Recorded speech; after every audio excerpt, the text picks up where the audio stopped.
Perhaps my favorite and the most important key on my keyboard is the delete key. I've used it maybe more than the enter key because I make mistakes a lot. And hopefully you know as a developer that the delete key is incredibly important. Deleting lines of code, obviously, that's a good thing. But when else is the delete key important? That's what we're going to talk about on today's episode of Developer Tea. My name is Jonathan Cottrell, and this is Developer Tea. I'm coaching you through your career. That's why I'm here. I want to help you level up as a developer and adopt the great developer's mindset. That's really what I want to help you do. This show exists for you. I'm so glad you've decided to listen to today's episode.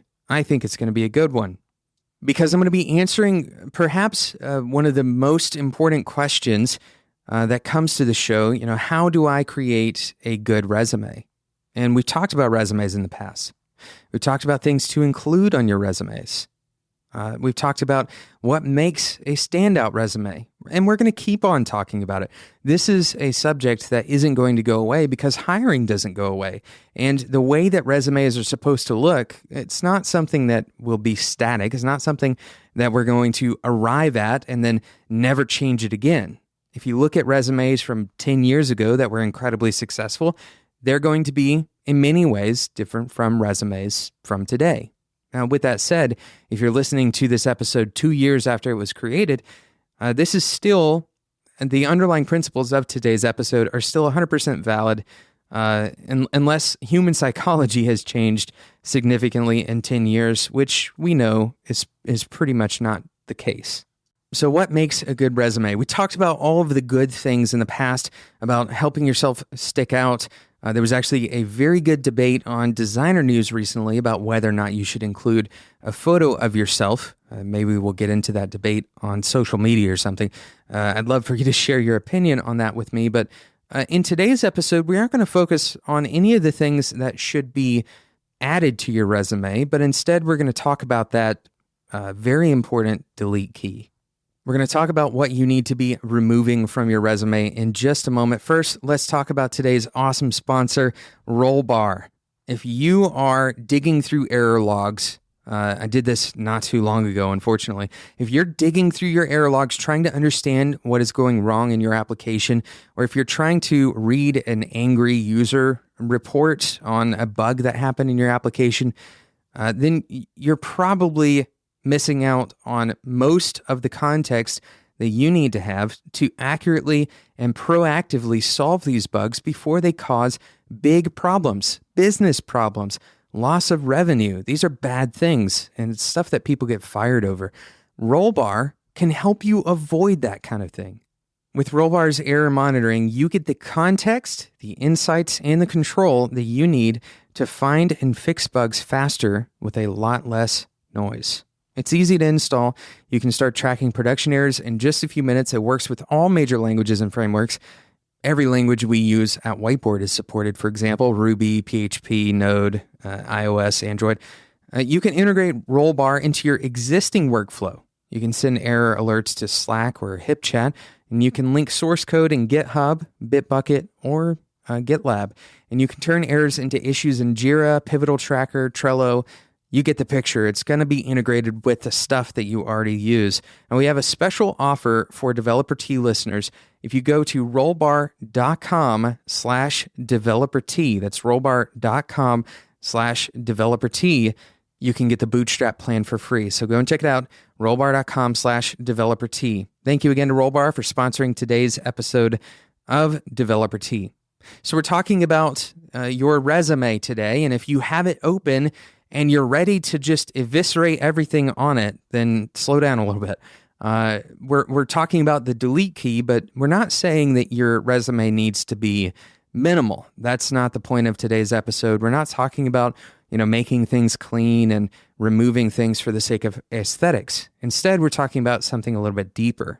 You have to understand when you submit a resume that you're submitting it to a person or a group of people who are going to evaluate it from the perspective of the human mind. And the human mind has quite a few flaws. One of those flaws is its assumptions. We make a lot of assumptions as humans, and these can help us a lot of the time. In fact, we're pretty good at making good assumptions about people, good judgment calls about people when it comes down to it. And we protect ourselves and we protect our companies by making good assumptions. However, there are some kind of classic mistakes that we make. There are some classic fallacies, classic assumptions that are totally wrong. And if you craft your resume without considering one particular assumption that we're going to talk about in just a second, then you can devalue your resume.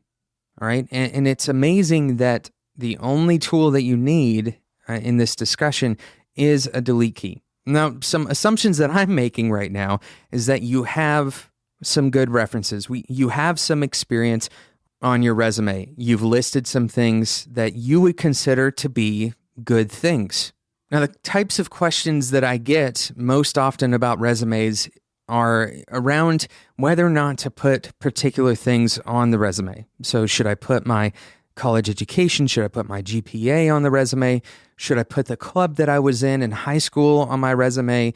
And tons of other questions. Should I put my pet's name on my resume? And the simple answer to all of those, unfortunately, doesn't exist. It actually depends. It depends in every scenario. It depends on who is reading your resume.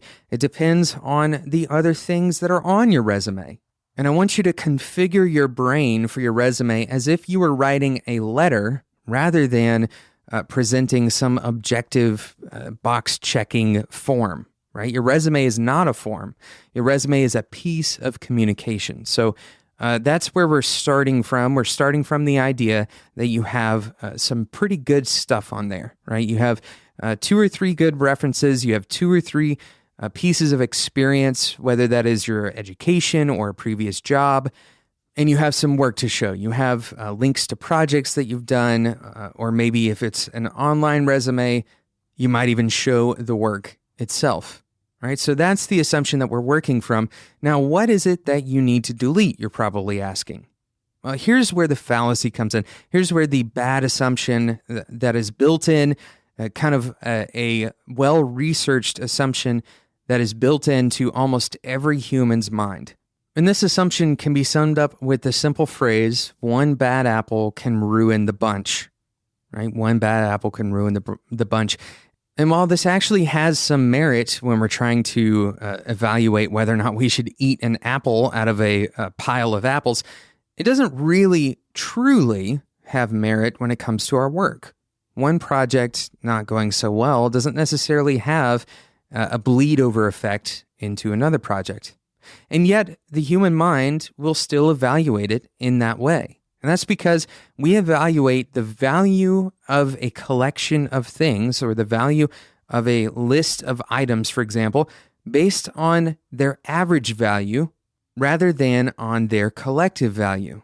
In other words, if you have 5 good things and 5 bad things in your resume or on your portfolio, and then another person has only 5 good things in their portfolio, the second person is more likely to win. The second person is more likely to be viewed favorably.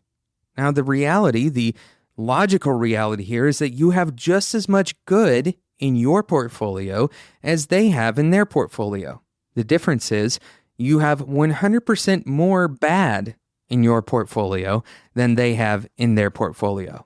So the principle at work here is to look at the average of the value on your resume.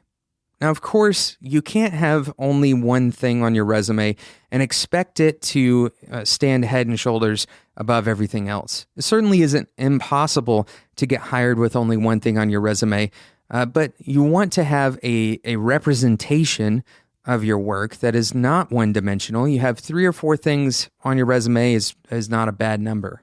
But what a lot of developers have been wrongly coached to do, I want you to hear this because I'm going to hopefully coach you in a different direction. What a lot of developers have been wrongly coached and told to do by career professionals or hiring managers is put all of your experience on your resume because your experience is the most important thing. Put all of your projects on your resume or on your personal website because the vast amount of experience is more important than anything else. And quite simply, that's not true.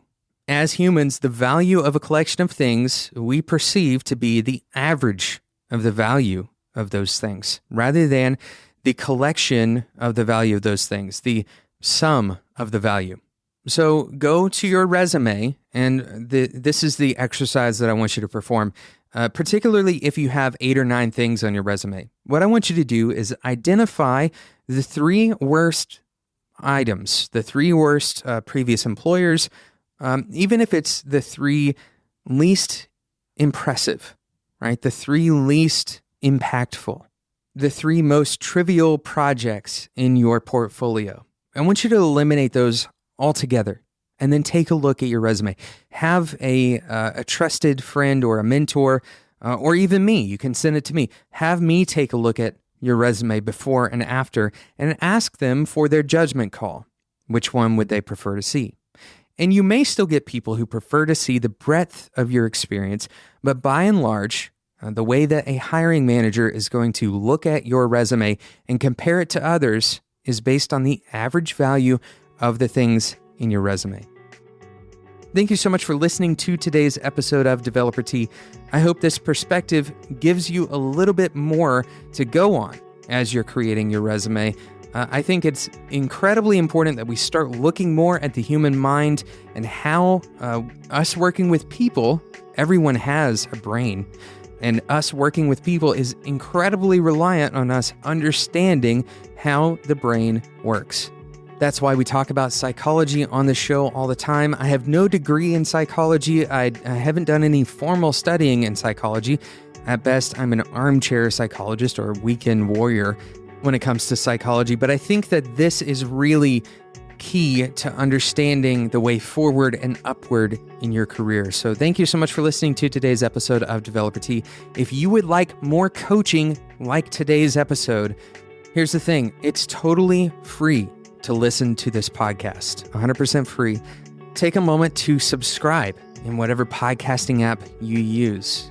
This will ensure that you don't miss out on future episodes of Developer Tea. Thank you so much for listening to today's episode. Thank you again to Rollbar for sponsoring today's episode of Developer Tea. You can get the Bootstrap plan on Rollbar and start hearing about your errors instead of from your users. You can hear about them from Rollbar and jump ahead of your users and fix those errors before they cause a loss in revenue, or worse, before they cause you to lose your job. Go check it out, rollbar.com/developertea. Thank you again for listening. Until next time, enjoy your tea.